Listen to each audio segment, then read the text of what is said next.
The views and opinions expressed in this podcast by the host and or the guest do not necessarily reflect the views of the host and or Paranormal Buzz Radio and or its sponsors. Use of any material produced by Paranormal Buzz Radio without express written consent is prohibited. Paranormal Buzz Radio will not be held responsible for you holding your knees, crying, and rocking in a corner in a puddle of your own urine, or being beheaded by a group of children in a cornfield. In fact, if you come across a group of children in a cornfield, we promise to make fun of you as you run away screaming in terror. Listener discretion is advised. You are now entering the all-consuming realm of Shay's Paranormal Chat, where the things that are better left unsaid are actually said. Shut up and sit down.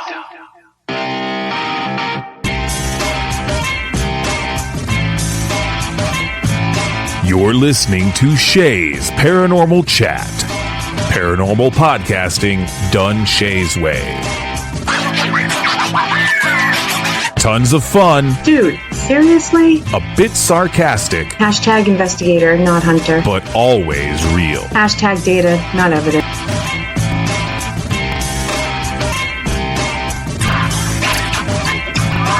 Don't get your panties in a twist. Oh my god, really? This is real, raw conversation.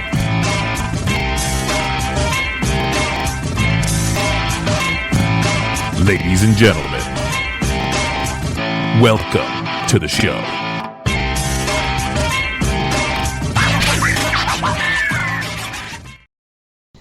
Good evening, everybody. TGIF. I hope everybody is doing good.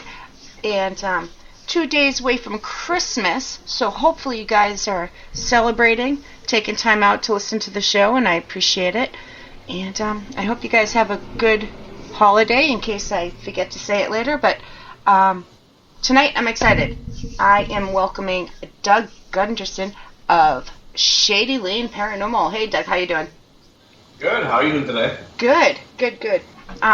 First, I want to say thank you for re-recording this. That's all right. Stuff happens. Yeah, shit does happen, especially to be this year. Like power outages. I had no power for 16 hours one time.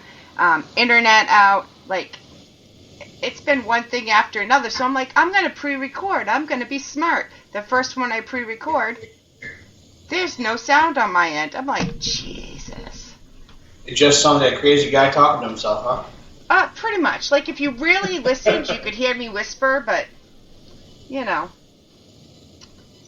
Nice. So you want to tell everybody a little bit about yourself? Well, my name is Douglas Gunnerson, like you said. Founder and investigator of Shady Lane Paranormal. Originally out of Fonda, New York, which is upstate. Recently moved down to Conway, South Carolina, near Myrtle Beach. Just trying to start back up down here. Yeah. That's really the meat and potatoes of it all. But Yeah. So let's start with, we met a year and a half ago. Yep.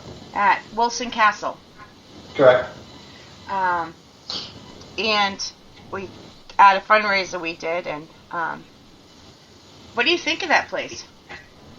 I love that place. It's probably my favorite place I've been to, not only because it's a beautiful location. Denise, the owner, is awesome.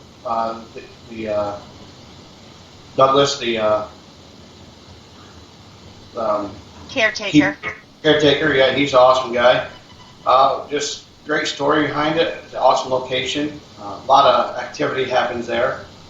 And as I said before, it's not really been explored too much by the as much a lot of locations have been. Yeah, just starting. Now it's getting busy. Yeah, we were there at the event. It really was, nobody's really been there. It was just small, teams and helping out a place to try and get it fixed up, because it was in pretty bad shape. And all the fundraisers and the investigations helped fund so much repairs to that place. And they definitely, I can't stress this enough, they do really put the money back into the location. Yeah, for sure. I just saw on a post that they don't have the buckets in the attic anymore because the roof's fixed. Yeah. The last time I was there, July or August, they only had a couple left. And now they're all fixed, yeah. I'd say it deserves it because it's a beautiful building. And they really love it. And they really take care of it. Yeah, she's an awesome person. Denise, yes, she really is. So. Yeah, me and you went to the event I went to. We had a good time. A lot of people, especially a lot of people. Yeah. But it was a good time. Had a lot of memories made up there that night. It really was. We had great teams helping us, and there was at least 40 people attending each night. And it was, well, no. Maybe it was 20-something and 20-something. I can't remember, but it was a lot of people. But it was really good. I had a lot of fun. Yeah, that was my first event I ever did with hosting anything. And it felt like a lot more than 20 people. The first night was a little rough, but I had a lot of help from Matt Waddell, so that was nice of him to help me out with that. Yeah. I almost want to say it was 40 each night, but that sounds so high to me. So somewhere between 20 and 40 each night. And then at midnight, it died down to the overnight people where, we got to really investigate. Oh yeah, that was a good time. I liked the nighttime. My favorite room was a turret. I think we went over that before. The turret was my favorite area in that building. Yes, Toby, was it Travis or Toby that was in there with you? I can never tell between the two. I don't know. You're not the only one, but I've known him for years, and in the dark, it's like, wait, I gotta see. And then if one of them takes their hat off and try to confuse you. Yeah, I was like, I kept saying Travis, not Toby. Oh, come on. Yeah. I've been there, and like I said, I've known Toby for years, and Travis. And I'd be like, hey, Toby, and Travis is like, I'm fucking Travis. Yeah. So I like it. Guys too. They were good guys. All the teams were good there. We had a blast, and that was the night we talked a little bit on the other recording that people can't hear. That was the night that we kept getting chair and fall on all these different devices, and then my mother fell through the chair. I think Crystal's right here, by the way. Hi, Crystal. Say hi, Crystal. Hey. Hey, I didn't see you poking around that time. No, because I was off camera. She's actually dressed today. I'm not. I'm in pajamas. Well, yeah, she was in a long gown, I think. Yeah. But the night your mom fell in the chair, we were in the bus, weren't we? We were downstairs in the kitchen, I think. I was already asleep because I started getting a headache. Because wasn't that the night also that Carl did his little thing and I did the little thing with him? Yeah, that was you were very tired that night, but So I was talking to Danielle, I think, in the kitchen. Yeah, that's when it started. Yeah, but it was like for 5 hours we got huge activity, and then there she was, flat on her ass. Yeah. Boom. We're like, what the hell is that? But yeah, so luckily we got it all on video. She's out of frame, but you hear everything that happens with her. So. Yeah, that was funny. I wasn't funny at the time, but now, like you said, she can laugh now about it. No, once we made sure she didn't break anything or she wasn't hurt, then it was funny, but it wasn't funny because a bunch of other stuff started happening and it got dark, which that place usually doesn't get dark. It's, but yeah, she was good. So. Yeah, all the times I've been there, it's never really gotten dark. It was, so the one time I was up at the billiard table, going to the captain's room, or the main bedroom. Yep. And I set up a motion sensor. When I was walking over to set it up, I felt really uncomfortable and I couldn't walk any further forward. And for some reason, I didn't really been scared doing this stuff. And for some reason, I got scared, really scared for some reason. And I walked away and started walking downstairs, and the motion started going off. And I ran downstairs for no reason, I don't know why. But I just had a bad feeling out there. Well, sometimes, once in a while, you get that, what is that, flight or fight response, and you got to listen to your body. That's what I tell people. If you have that bad feeling, then just walk away. Like, there's nothing wrong with it. I kind of walk a little fast, but yeah, I've been there. Yeah, but other than that, it's all good. Like, you know, I think as soon as last time we were talking, I was talking about how when me and you met, we act like we knew each other for a long time. Yes, it's we never met. Yeah, but it feels it. You get together with certain people that you've only met online or Skype or a Facebook, and you feel like you know them. There's a few people that don't have that same feeling about the way you feel about people, but you know, for the most part, it's most people I've met doing all these events or meeting up people. They all have been really nice people. Yep, I have no complaints about anybody that I've worked with, so it's been good. Yeah, Crystal, no complaints about you. You're that Debbie? How did you guys get into the paranormal? Well, for me, I know Crystal's got some stories, but I got into it years ago, back in the early ghost hunter days. You know, the TAPS crew back in the first year. I started watching the shows because I used to have, like I think everybody else used to have, things happen to me, and I couldn't explain, and I always kind of wrote it off as like something else. Until the really big one that happened to me, I was driving home from work one day past an old hospital. In the center of the hospital, the stairway, the cross in front of it, and right in the second floor landing, there's this little girl standing there about 10, 11 o'clock at night in a white dress. I know it's always a white dress, I know. And people were walking by her, and she was by herself. So to me, if this little girl in the middle of the hospital by herself, somebody would stop and say something to her. But as I was driving by the hospital, my radio in my truck cut out and went to static. And I looked up to my right and I saw her, and you could just watch her. Her head follow me. You could just tell that her head was following me. Intelligent. Yeah. And I got goosebumps. And then as soon as I got past the hospital, radio came right back on. So that's when I really started looking into it, and I really wanted to get into it. So my friend Alec, who was a Marine, deployed at the time, said when he gets back, he has some equipment. So when he came back, I think it was August of 2017, we had a camera and a K2 meter, and we got together and made a team. And it slowly progressed from there, and I slowly went into madness and bought a whole bunch of stuff and dove deeper in the rabbit hole, and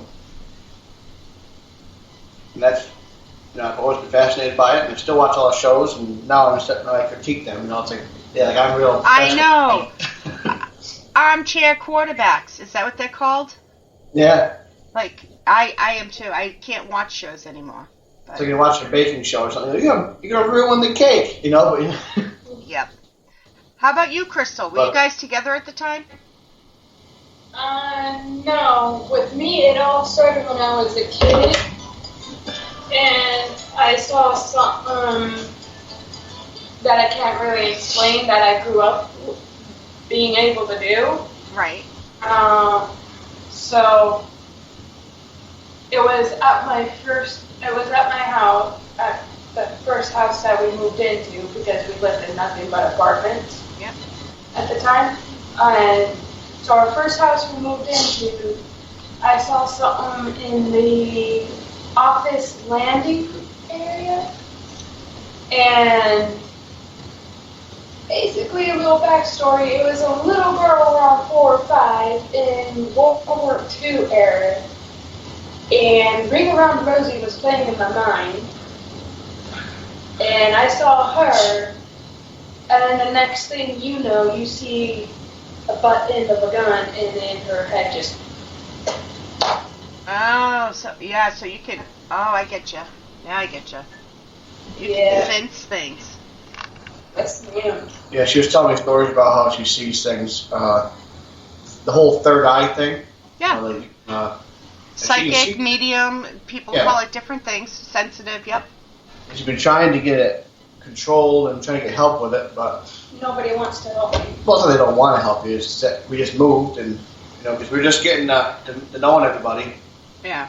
Like Chris, was it Chris, the psychic that was at the event? Brown. Yeah. Chris Brown. Yeah, he was going to help you, but we ended up moving. So Yep. I mean, Yeah. He can still probably help you online.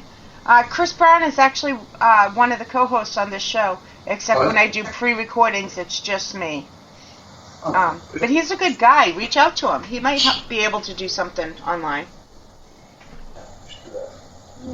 Yeah, we'll talk about that. We could talk about that after. Yeah. But, so how long ago was it? All right, so you were a little girl when yours happened. Yes. So, Doug, how long ago was yours? My first one. Yeah, when you started getting into this? Well, when I first like you said, going crazy about it was probably, I'd say 6 years ago. I started actually wanting, actually doing it. Official. But I've always, Yeah. officially, but I've always, I remember as a kid, in the bedroom, me and my brother would both share a bedroom. And we would watch, when mom would say goodnight to us and she'd say no TV, well, we turned the TV on, Yep, that's just And we had an old 1870s old farmhouse we lived in. And the stairs was really creaky stairs. yeah. And so we would hear my mom coming up the stairs to check on us. So we would shut the TV off, and my bed was facing the door. And I could hear each and every step coming up all the way to the top of the landing. And there was nobody there. So that would happen every couple weeks. That would happen. Then at the corner of my eye, you would see a white flash go by real quick. So I always said this place is haunted. Before I even knew about any of the paranormal investigation stuff. Because I was never really into it until I got older. And I'm like, this is messed up. Enough's enough. Now I gotta see what. Now I gotta figure out what's going on, and once you start trying to figure it out, you get the bug. And I kind of wish, because my mom moved down here in 2017 to South Carolina, so before I got really into it, I never had a chance to actually investigate that house, which I really wish I could. But Yeah, too bad. That's really.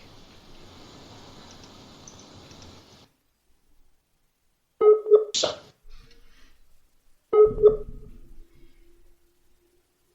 you still there? Yep. Sorry, lost my internet for a second. I'll edit that out. We were talking about going down the rabbit hole. As you saw, I have that bus I bought. Yes. Talk about the bus. And I always, every time I go places, you had nowhere to keep equipment, or if you go to a place without power, you have nowhere to really do anything. And batteries don't last so long. So I built this bus. It's an old school bus. I bought it off the school district. It's an old short bus, just so people Yeah. can visualize. It's a Chevy Express 1-ton bus. So it's one of those after-school program buses, or a short bus. Yeah. So I don't ride a short bus anymore. I drive it. So I converted other seats out of it. Put a table in it. It's all self-contained, self-powered. It's a mobile command center, so now I can set up DVR systems in it. So set up all my monitors and have somebody stay in it and monitor the cameras. And it's got charging stations in it, so everything is all self-contained in it. So if I can bring it to a location without power, and I can have a home base, a place to charge, a place to relax. The bench I built also folds down to a little bed. Yep. So we could always do that. Yeah, it's always good to have a place to sleep. And I saw quickly in it, but you got to picture this. It's all black. It's like this cool attraction. It's so good. I loved it. I was like, you just drove the first thing in my mind, I'm like, how much did they spend in frickin' gas to get that bus there? I was like, wow. Well, especially going to the mountains of Vermont, it ain't very good. I can tell you that right now. Can you imagine if you had to do it today with the price of gas now? Oh, I know, but down here, gas is $2.64 I paid for gas down here, so it's not too bad at all. Yeah, it's somewhere around there. Around here. I haven't really looked. I tried not to. Yeah. But, yeah, it's not very good at gas, but it's definitely cool and it gets attention. So it's like a mobile billboard for me. Yeah. But when I drove to the Wilson Castle, that was probably almost a bigger event than the castle was at one time. I know. Everybody wanted their picture taken with it, and got a picture of Denise in it. She wanted to sit in it. Yes. I don't think I've seen that. You'll have to send it to me. I've never seen that one. Yeah, I'll send you a picture. Yeah. I was reflecting that night too, but. Yeah. So you're just trying to get established, and I've heard how hard it is to move from, we'll say New England for the sake of the show, New England area, how about that? Yeah. To the Carolinas to get established is freaking hard. It's very hard. Not only is it part of the Bible Belt area, close to it. Yeah. Everybody's got these stories they want to tell, and there's a whole bunch of local legends and lore, and it's everywhere. There's books published everywhere. But when you actually want to get into doing it and getting people involved, that's a whole other thing for them. They want to tell their story, but then when you say, well, I want to go deeper with the story, they're like, well, they're spawned. Yeah, they're like, yeah, I've heard that about them. I'm not sure why. Like you said, it could be the Bible Belt, but it is hard. We're gonna have to keep track of how are you almost in any places, or like I love doing outside places, even if there's legends of cemeteries. You can do cemeteries. You might have to do it during certain times, but you can do it. Yeah, I actually I started a new series up in New York, actually, and I'm working on it down here. I touched base on a little bit with you before, but it's called Shady Detours. Yeah. And I was talking about that. It was taking stuff that's not mainstream or that's historical that nobody knows a lot about. Yep. And taking that back road, the detour back there, to tell a story on it, bring it back. That brings it back to the main road, like a detour does. How it takes a veer up course. Those are, by the way, not to interrupt, but those are my favorite places. Oh yeah, it's kind of how Wilson Castle was. Yep. I did Bull's Head Inn in Columbusville, New York. That was another restaurant that was Revolutionary War building that not a lot of people know about. But I did down here. I did a flag of Ellis flag. There's a story of a woman who fell in love with someone whose family was underneath her, according to her brother. And when they wanted to get married, they said no, and they sent her off to boarding school. And she had a ring that he gave him. Well, that's the ring that he gave her. And she got sick with malaria, so her brother, the doctor, came and got her, found the ring when they got her home, tore the ring off and threw it into the marsh. And when she woke up from her coma, whatever she had, she couldn't find the ring, and when she went to look for it, she died trying to find it because she was so sick. So the story goes that they buried her in the family plot, but the stone only says Alice, nothing else. They wanted to forget her. Oh, so she was the disgrace. Even after she died, they couldn't come to terms with. Right. But it's kind of ironic because her grave is the most popular grave for the whole family. Of course.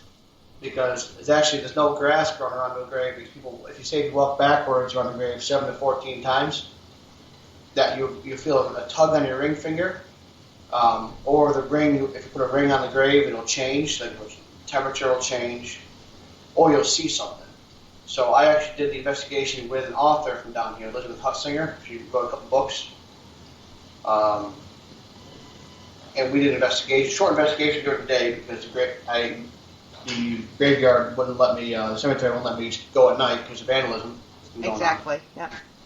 But I did it during the day, and I got some pretty cool evidence on that. That's on my YouTube channel. Yeah, tell before I forget, where can people find your YouTube channel and the Shady Lane Detours if they're different? It's all the same channel. It's on different, what do you call it? Like they have a same channel but different. Yeah, I know what you mean. Different. I can't think of the word right now. Me neither. But it's under Shady Lane Paranormal. Just search that on YouTube, and it should pop right up.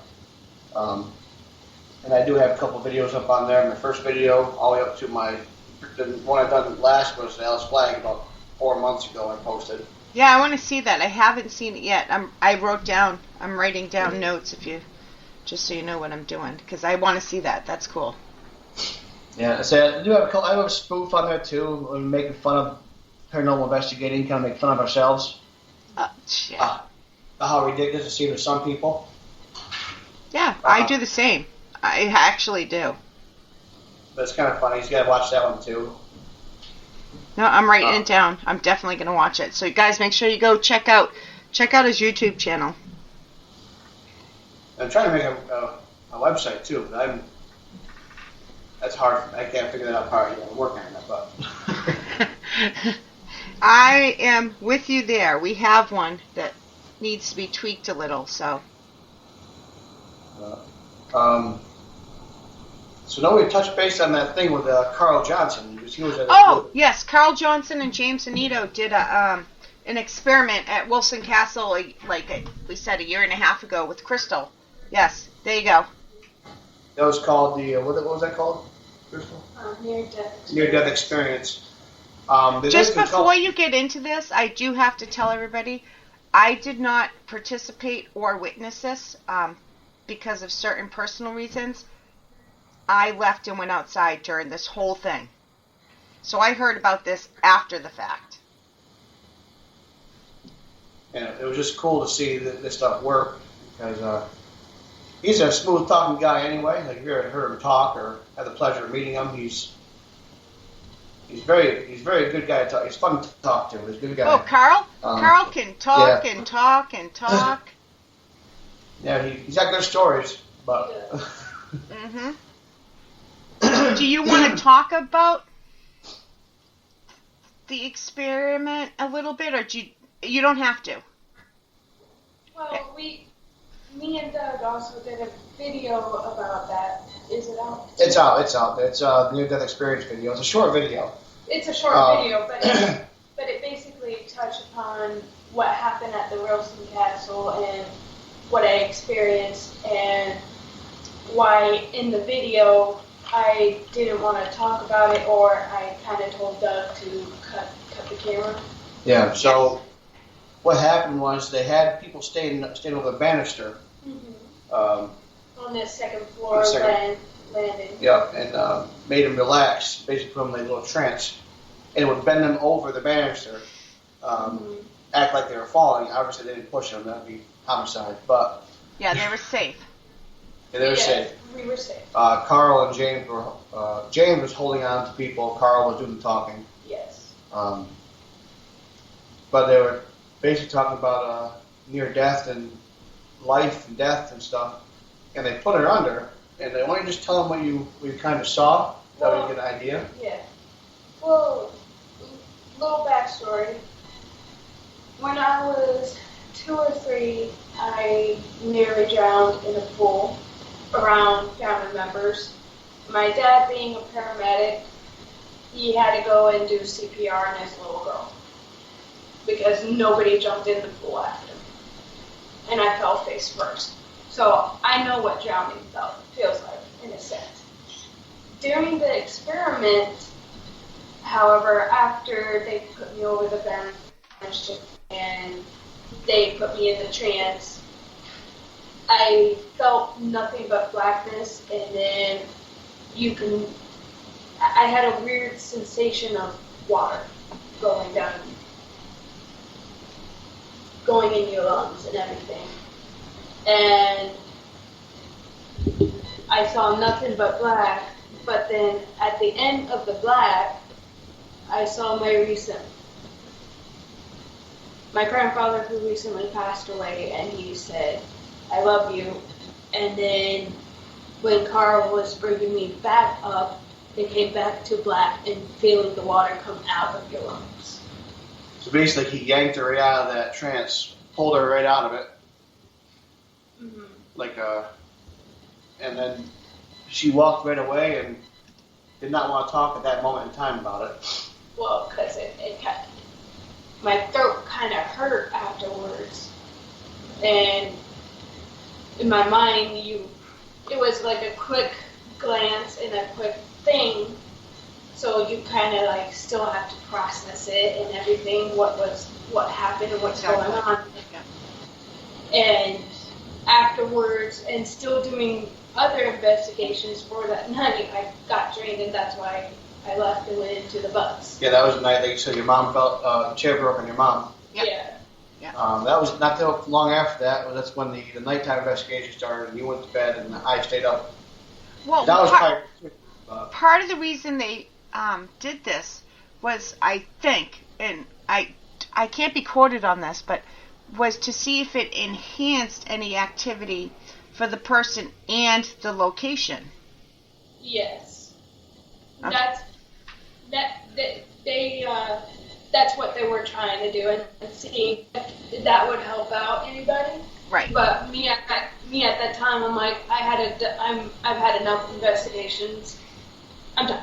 Yeah. It tricked you. No, it definitely increased the activity that night, because I was a little annoyed. I didn't do investigation much that night because I was tired too, so I was a little annoyed. But you stay up for 3 nights straight. You know how it is. Yeah, that was the second night. We had already been up. I had been once we left. It was a 36-hour investigation, so I was up well above that. Mm-hmm. So it's hard to do it both, but the second night, for some reason, I don't know. Had a paranormal hangover. Oh, yeah. Then, yeah, it was hard to catch up the next week.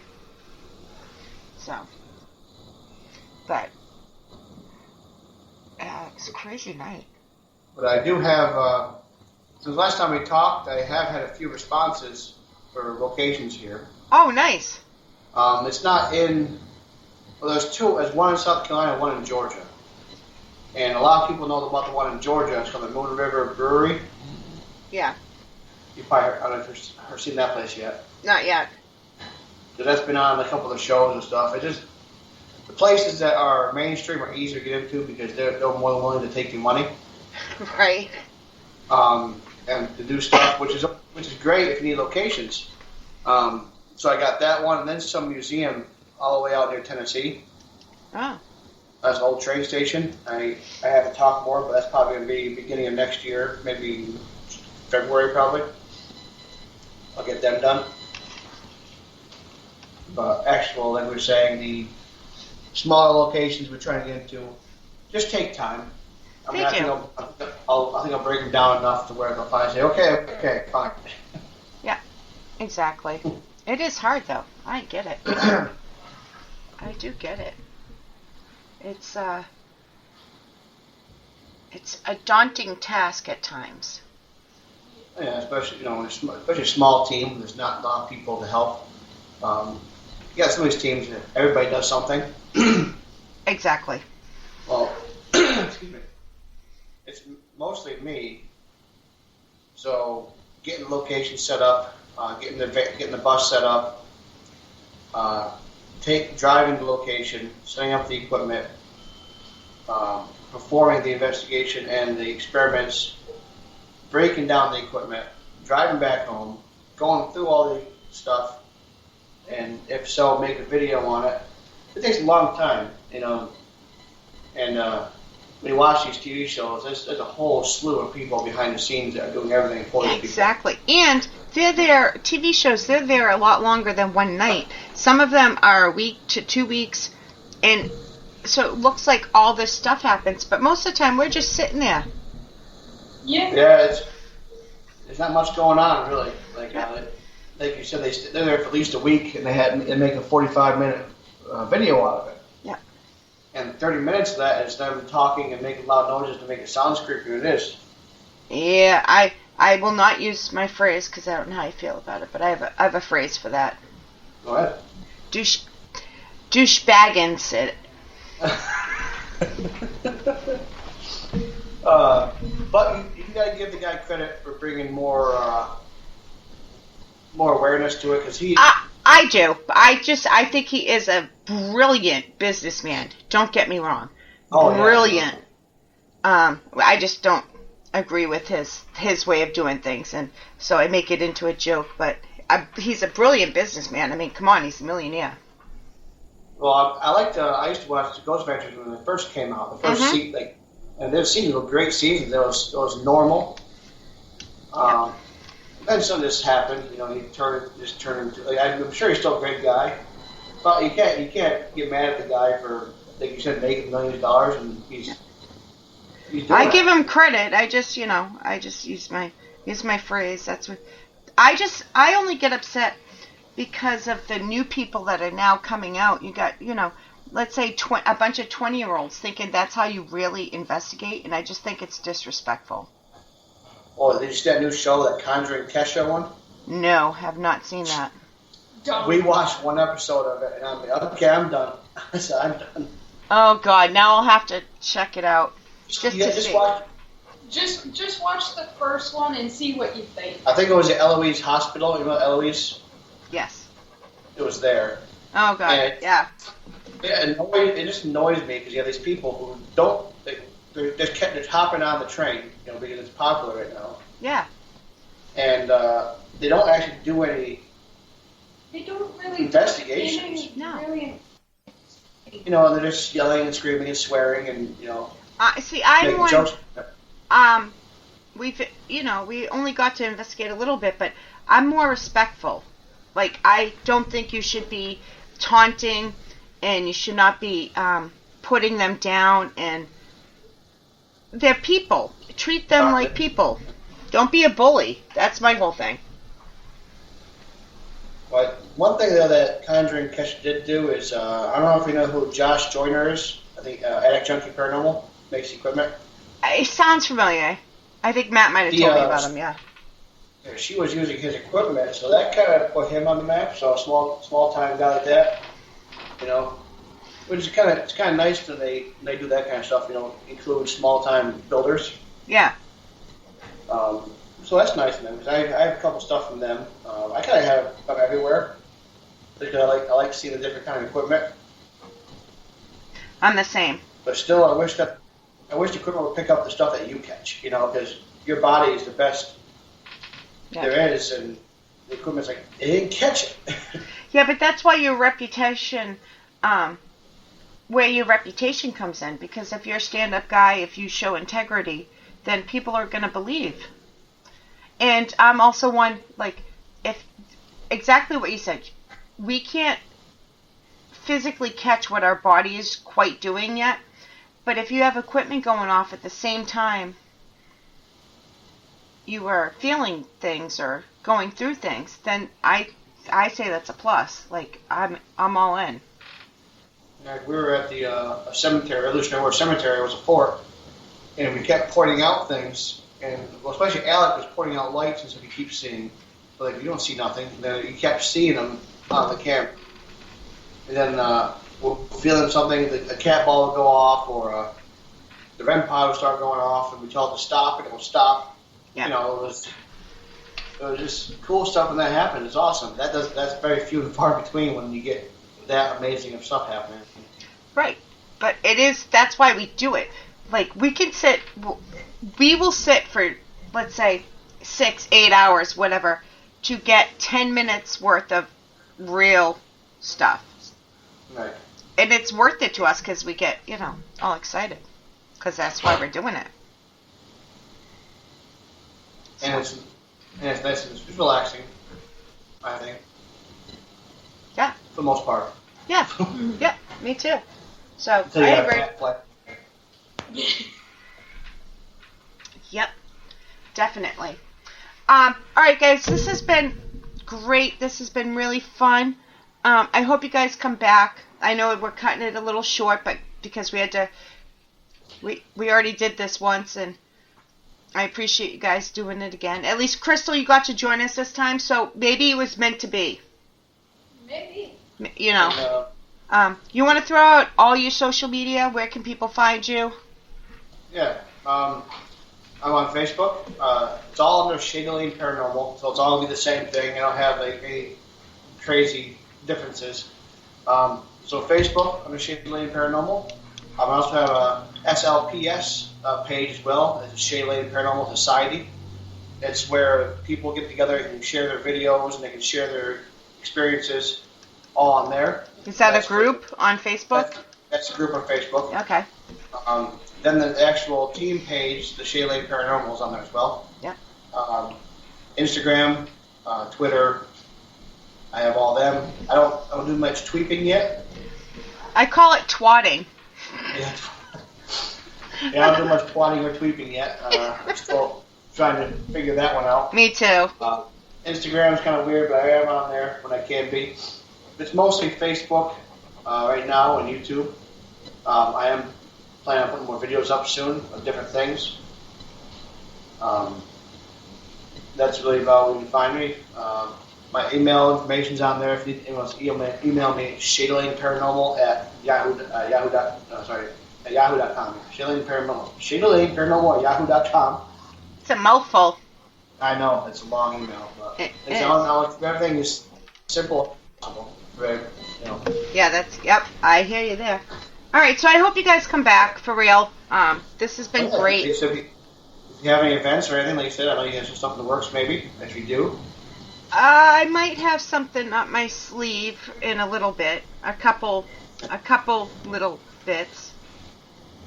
I will let you know. I can't talk about them on air yet, but I understand. Just I you know, am. me. I am. All right, guys. Thank you so much for listening. Be sure to check them out. You want to follow great people? You need to check these two out. Or the group. Awesome people, down to earth, and real. So check them out. And as I said in the beginning, I hope you guys all have a great holiday season. Merry Christmas, or whatever it is you celebrate. Just celebrate it good and make it great. Talk to you guys soon.